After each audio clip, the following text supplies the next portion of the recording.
Allow me to start with a few questions. What do you think of when you hear the word Islam? What do you think of when you hear the word Islamist?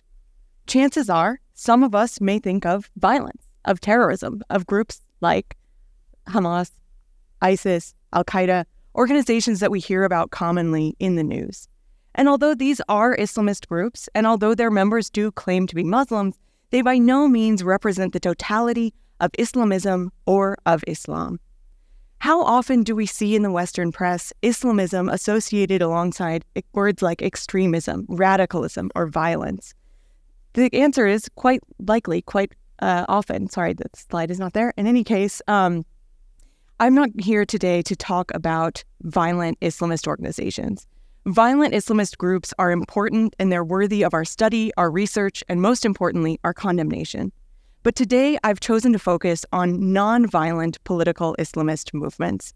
And the reason that I've chosen to do this is to use it as a means of understanding ways in which non-violent religious politics are actually quite similar to one another across various faiths.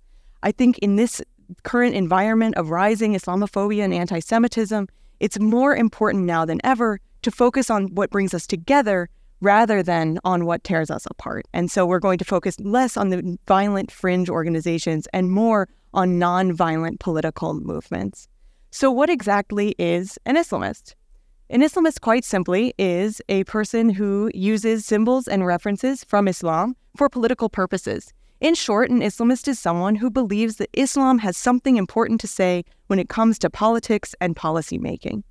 Because this is such a broad definition, it subsumes within it a wide variety of groups. An Islamist can be someone who is advocating for a specific candidate for parliament, but can also be someone who claims that Islam requires the use of violence to create a transnational caliphate.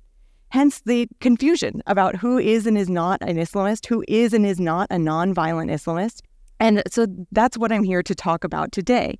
And I really encourage us, when we get confused about Islamism, to go back to this definition. At its core, Islamism is about bringing Islam into the political sphere. That, in and of itself, has nothing to do with violence. And so the vast majority of Islamist movements also have nothing to do with violence. And I think if we think of them in this way, we can see ways in which they are similar to other types of religious politics. As anyone who grew up in the Bible Belt, as I did, can attest, religious politics are alive and well in this country, separation of church and state notwithstanding. There are a variety of groups within this country, whether evangelical movements, the Tea Party, other types of movements, which use symbols and references to Christianity for political purposes. And yet we don't have a word for them. We don't call them Christianists. I've called them Christianists to facilitate this analogy. But in essence, we do have, in a sense, Christianists and Islamists, both of whom fundamentally want to go against the separation of church and state. They believe that church, regardless of which church it is, has something very important to say about the state, about the way in which the state is ordered. Now, of course, not all Muslims are Islamists, just as not all Christians are members of Christian political movements. Many adherents of faith simply do not see the utility of involving their faiths in political debates. And this is true regardless of what faith we're talking about. So which organizations am I talking about when I mention non-violent Islamist groups? So I'm the largest and oldest organization of Islamism is the Muslim Brotherhood. It was founded in 1928 with the goal of Islamizing society in the face of continued British interference and influence in Egyptian politics under the veiled protectorate system. And so under this ideology of Islamizing Islam, the Muslim Brotherhood advocated for policies like implementing religious education and essentially advocating for Egyptians not to look to the West for models of modernity and political reform, but rather to look to Islam. They also did later on run candidates for elections, for parliamentary elections, and they did, importantly, become involved in violence. The Brotherhood did early on have a militant arm, and hence where more confusion comes in. Sometimes groups which in the past were violent are today non-violent. And so in 1969, the Muslim Brotherhood Supreme Guide wrote a tract entitled Preachers Not Judges, in which he renounced the use of violence. The Muslim Brotherhood's stance as an organization is against the use of violence. And so that is why I'm going to be spending most of my time today talking about them as a nonviolent Islamist political organization and that has now stopped its use of violence. And so when we look at the Muslim Brotherhood, I think there are two main misconceptions that come up. When I tell people that I spend time interviewing members of the Muslim Brotherhood, they always bring up these two things, aside from the fact that I should get my more diverse interests. But the first is essentially, are they violent? And you can see the misconception about violence, given that the organization previously was violent. It did have a violent past, attacking in particular the British and Israel as well. Now the Muslim Brotherhood has become localized in a variety of states beyond Egypt and even beyond the Middle East. And so their focus is not so much on geopolitics or on violence, but on local politics, on how to get elected. And the second big misconception is that these groups are fundamentally anti-Western or anti-American. And that is not the case. I would say that, of course, the Muslim Brotherhood early on was very much against British influence in Egypt and fought that physically. At this point, however, Muslim Brotherhood groups are focused primarily, as I mentioned, on local politics. They may advocate for the implementation of social policies which are very different from the types of social policies that we see in the United States, for instance. For example, they will often advocate for gender segregation in educational settings as a way of being separate from the West, being distinct from the West. But I don't think that advocating for social policies that are different from the social policies we have here is the same as outright hostility. And indeed, if you look at the agendas and the campaigning materials of these organizations, they don't spend too much time talking about the West. So what is it that these groups are talking about, you may ask? So a lot of what Islamist groups will talk about is the need to implement certain types of social policies. They want to create environments in which it is easier to be an observant Muslim. This involves, these policies include, among other things, banning or heavily taxing the sale of alcohol, regulating or policing the LGBTQIA+ community, regulating the movement of women, especially us unmarried women who are the most dangerous, and also implementing gender segregation. And so these are the types of social policies we look at. And notably, some of these may find support among Christianist groups in this country. And so a lot of times these social policies are the ones which the Brotherhood will look to implement, again, with an eye to creating an environment in which it is easier to be an observant Muslim, in which there are fewer temptations to stray and to become more Western and more secular. And so this is one activity in which they participate. And it's worth noting that there is some support for church and state being linked. If you see these data from the Arab Barometer from a variety of Arab states, the lowest is 20% in terms of people who believe that clerics should have some say in politics. So this is worth noting that there is some support for these types of religiously influenced social policy decisions. And I think that's worth pointing out. So what else is it that Muslim Brotherhood groups do? They also are involved in social service provision. And so this is something in which they've been quite proficient. And they'll do this for two main reasons. The first is that the state is not doing it. And this can be due to reasons of diminished capacity. It can be due to the state being unwilling to do this or unable to do this. For whatever reason, Muslim Brotherhood groups can quite well fill a vacuum that emerges when it comes to the social safety net. So they'll do things like build hospitals, build childcare centers, build schools. And they'll often do this in outlying areas. So this photo here of me is me in front of a social branch of the Muslim Brotherhood on Faylata Island. Faylata Island, you've probably not heard of, but it is off the coast of Kuwait City. It's about 45 minutes from boat. And so as a result, it wasn't integrated into the very generous social safety net of the Kuwaiti state until later on, until after some of these more central areas were. And so the Muslim Brotherhood became the first NGO to establish itself on that island and to provide things like clean drinking water, also to provide things like social clubs, sporting activities, childcare, all kinds of things which people did not have in that island because the state had not really gotten there yet.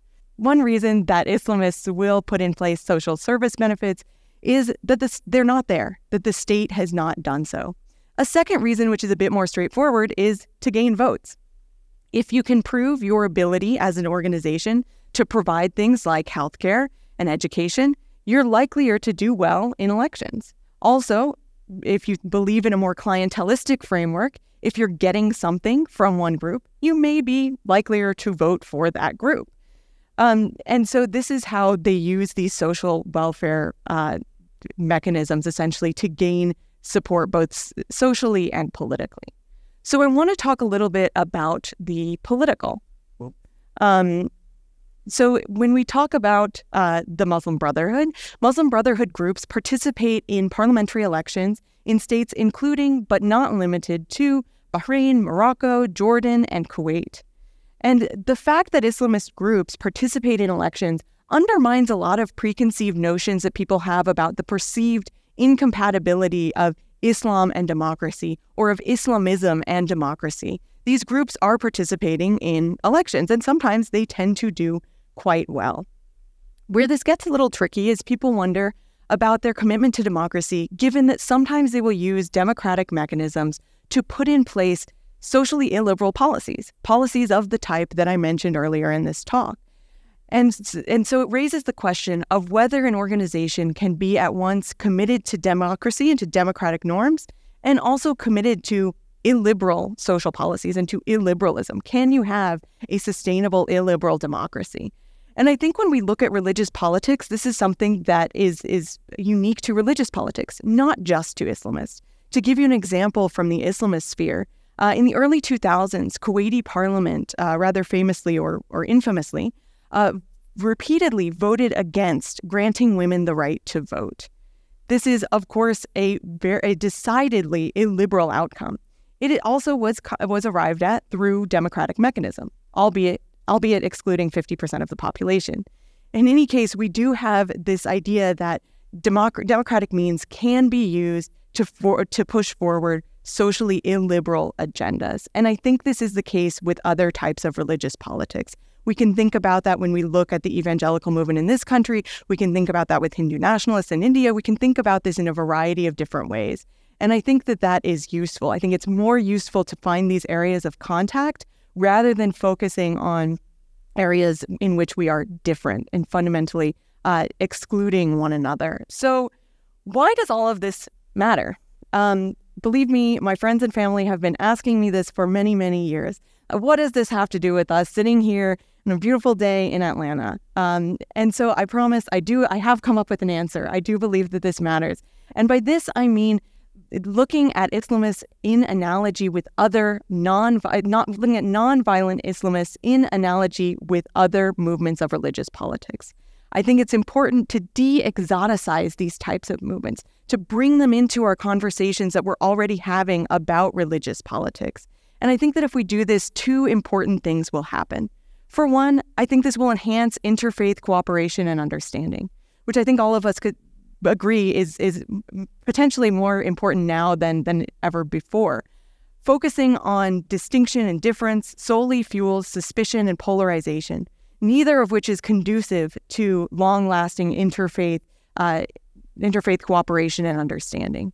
And so if we look at these areas of contact, these areas of analogy, I think this will help us to understand each other better across regions and across religions. And so that is one reason that I do think this is important. And also, religious politics are just one of many areas of contact that we can look at across various faiths and find analogies. The second reason this is important is there's a policy-making component to this.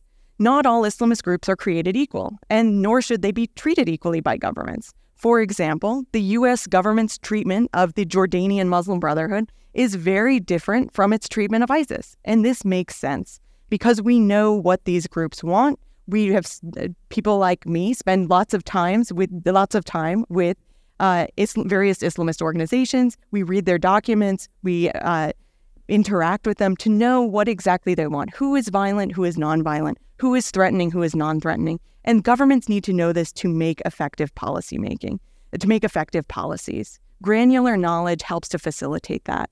Back in 2016, I was a part of something called the Political Islam Inquiry in the United Kingdom. And I gave evidence in Parliament basically when the UK government was considering taking legal action against the Muslim Brotherhood. About a year later, under the Trump administration, there was a push to designate the Muslim Brotherhood writ large also as a foreign terrorist organization. At this time, other experts and I gave the advice that giving such a blanket ban would be unwise. What one needs to do as a policymaker is to look at individual groups, at Muslim Brotherhood in Jordan, in Kuwait, in whatever specific political, economic, and social context in which it exists, to understand what exactly is happening and the extent to which our policies should be affected. Notably, in both cases in the UK and the US, no legal action was taken against the Brotherhood. It was never designated as a foreign terrorist organization. And so I share all of this with you today just as an invitation, really, to consider in conversation with one another various types of religious politics and to de-exceptionalize and de-otherize Islamist groups in particular as one way of building towards greater interfaith cooperation and dialogue. Thank you so much.